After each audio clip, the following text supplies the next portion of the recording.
The University of Guyana hosted an extensive and vibrant 2-day exhibition focused on innovation, research, and entrepreneurship, which took place at the Berbice tain campus. This significant event kicked off on Monday, April 28, 2025, attracting numerous attendees and key representatives from various sectors. Among them were experts in food science technology, information and communication technology, ICT, coconut technology, biotechnology applications, and renewable resources. They showcased an impressive and diverse range of innovative products and cutting-edge research that highlighted the talents and ingenuity present within the local and regional communities. So good morning. We're students from Turkine campus, and this is part of our poultry production class. So we did different poultry, chicken, duck, turkey. All right. So we did as part of the course, we had to do a value-added product. So for the chicken section here, we have egg powder. For the duck, we have duck jerky. We have chicken ham, and we have turkey sausage. All right. So I'll give the individuals, let them explain their products now. So here we have the egg powder. Okay, so here we have the egg powder. The name of it, we call it Extra. How we come about with this name is that when we were thinking about naming the product, we wanted something that says egg, but a little bit extra. So we came up with the name Extra for this product. This product is basically it's 100% egg that is dried at 101 degrees Fahrenheit for about 21 hours. After the drying process, we further process it into a powder, and here we have it. 100% egg, very high in protein. It's actually 63.51% protein. It's very convenient for those persons that do not want to deal with the rank of the fresh eggs and so on. To use it, you basically just add some lukewarm water to it, add your seasonings. Well, right now I have with me is a unseasoned version, and we do have plans to do a seasoned version of this product in the future. Everyone, today I'll be showing off my product, which is duck jerky. Now, our business name is Quacktastic, mainly because ducks go quack and quack is fantastic. That's the name, Quacktastic. This product is duck meat that we cut up, we seasoned, we left it in a liquid to soak, to marinate for about 2 hours, and then it is put in the oven at low heat, where it's dried for about 4 hours. And then it's put in a package. It is vacuum sealed, so it can last for up to a year. In the refrigerator or out in the open, it can last for about 3 to 4 months. So this is our product here. It's made we have duck meat, we season it with packet seasoning, we have some used chow mein season, and we also have a mild barbecue flavor in it, a mild spicy barbecue flavor. Yes, so here we have the chicken ham. It's very much similar to the pork ham, only that the chicken ham is a much more lighter and leaner version. It's also a very healthy alternative to pork ham. It's a very similar process also. So basically the chicken is immersed in brine, or better known as the bay leaf water. It is then seasoned with black pepper, garlic powder, and other seasonings, and then it is soaked and refrigerated for 2 to 3 days. But it should be noted that the longer it is soaked and refrigerated, the more salt it will get. After, it can be oven baked for about 18 to 20 minutes at 63 degrees Celsius. So yes, this is a very healthy alternative to pork ham. Yes, thank you, Emmanuel. So now again, we have here Turkey Delight sausages. And we all know that Guyana here, we might not be such big consumers of turkey. But as we hear, the chicken is it's not very unhealthy, but it is part of being unhealthy. Fried chicken and all these things, a lot of high fat content. So we decided here to use turkey meat in a form of turkey sausages. All right, and these sausages are low fat, about 5% fat alone, and it's seasoned. I am not doing this for any sort of class or anything. This is just based off my own idea on what I did for the microbial world at Career Day. This idea is based off of average or everyday fruits that we use and we turn them into wine. It could be ripe mangoes. But in this case, we have balanchi skin and coconut water and apple. Now, the idea of balanchi skin is very off-putting to most people, but balanchi skin actually makes a very sweet wine and it has some anti-inflammatory properties and antioxidants, so it's very good for you. A coconut wine makes more of a spirit when it's dry. It's very pleasant tasting wines and you get them in everyday fruits that you could buy off the market.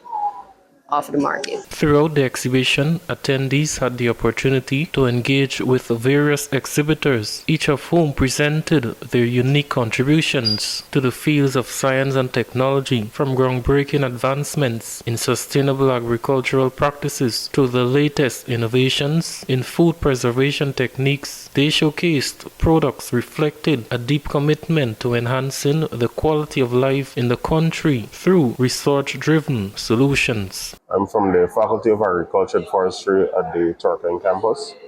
Here we have stages of mushroom cultivation. The idea behind it is to use materials that you would normally throw away and to give it new life, to get a new product. So you start off with the mushroom cultures, and from this you would use bird seed and other things, and you add the culture to it to make the spawns. And then from the spawns, you add it to the material that I mentioned before that we reuse. This is wood chafing. So you add the spawn to it along with rice bran or glucose or so, and you allow the mycelium to grow up. And from this here is where we would cultivate the mushroom and we would give the materials new life. After harvesting all the mushrooms from it, you can also use it and add it to the soil to use as fertilizer. So you're getting two uses from something that you would normally throw. My name is Berbice. I'm a student, and this product was developed as a part of my course, Agribusiness Management. So it's my own personal blend. So it's called Bees Essence Hair Care, and this one is coconut infused with aloe vera. Now this is formulated specifically to address broken hair, dry hair, hair fall, and it has an additional benefit, dandruff, because aloe vera helps to soothe the scalp. So it helps to get rid of dandruff, moisturize your hair, giving it deep hydration. And it's 100% organic, no chemicals, and it's made from locally sourced ingredients. We have another blend here. This is coconut infused with guava.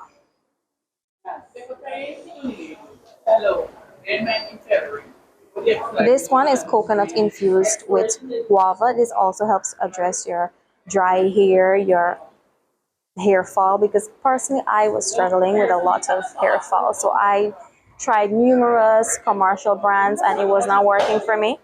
It seemed to make the situation worse. So I crafted this, and this works. It works. This is the guava. And you can use this by soaking it from your scalp coming down to the tip of your hair, and you leave it for 2 to 3 hours and you can wash it out. This is Artesian Seasoning Company, a family-owned company located at Victoria Street, Cumberland Village, East Kanji, Berbice. So what we have here is 3 different blends of seasoning. We have the spicy mix seasoning, the mixed seasoning, and the pure blend. So it is strictly organic, grown locally, and we source all our ingredients from local farmers around the village. And just for $400 at 380 milliliters per bottle.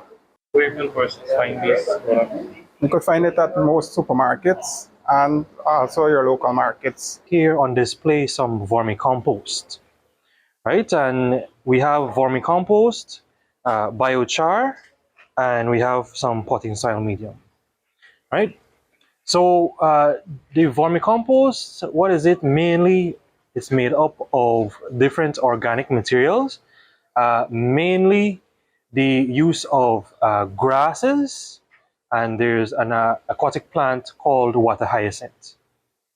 So back in last year, on the Turkine campus, we would have found out that we have a little problem with waste management in terms of the grasses on campus. So what the facilities maintenance would do was just to pile them up in one area, and it would be left there and until it is discarded in some other way. So what I did was to use that material now, which is the grass material, right? And yeah, and the grass material. With using that, we had three different treatments. The first treatment being the mixed grass species, which is all the grasses clippings mixed together. The second one would have been the water hyacinth, and this is a very common weed, aquatic weed that you find in canals. It's characteristic of the large green spoon-like leaves and also the purple flower. So note on that is that wherever the water hyacinth grows, it suffocates the life within that waterway.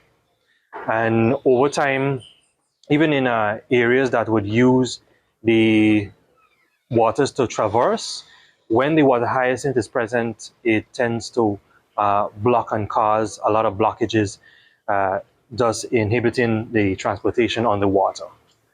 So what we did now is to put it through a system, and at the Turkine campus, the research center, we have several concrete bins. So there in the concrete bins, we would have built a little structure inside, and what we layered it at the very bottom is we put some sand, stone, and then some soil, and then the top layers would have consisted of the three treatments, which would have been the water hyacinth, the fresh cut grass, the mixed grass, and also there's another grass called the antelope grass, which is, it can be found anywhere. If you look right now, I could show you it on campus, or there's abundance throughout the roadways of Guyana and so. So using those three, I had introduced some red wiggler earthworms, and these are the earthworms mainly for composting. And what they do is to feed on the cellulose material within the grasses. So over a period of 3 months, we did this experiment, and we took a lot of readings in terms of pH, temperature, moisture content, and we also looked at the production of the earthworms, because if you have a favorable environment for them, they would proliferate and expand their population. So this was the first stage, and we noticed that the mixed grass vermicompost had produced a favorable quality, and that had the most amount of earthworms being produced. And from all the readings, that one was the most prolific, followed by the antelope grass and the water hyacinth mixtures, right? So our third phase of the whole project was to grow something, or say for a seedling within these three types of vermicompost. So as you can see, I grown three types of crops, which is tomatoes, pak choy, and celery. So within these, what we noticed is that the particular type of crop had, let's say, done a little bit better compared to the other type of crops. And let's say the tomato sedums performed best within the mixed grass vermicompost, while the pak choy seedlings performed best in the mixed and both the antelope grass vermicompost. So at the end, our conclusion is that if you have grass material, there is a way that instead of burning it or just disposing it within the environment, you can take it and use it to get back soil in which you can grow at least several seedlings and some crops within it. The event culminated on Tuesday, April 29th, 2025, wrapping up a successful gathering that not only celebrated innovation and entrepreneurship but also fostered collaboration and networking among participants. Reporting for the LRTVS NewsWatch, I am Leroy Vanderstoep.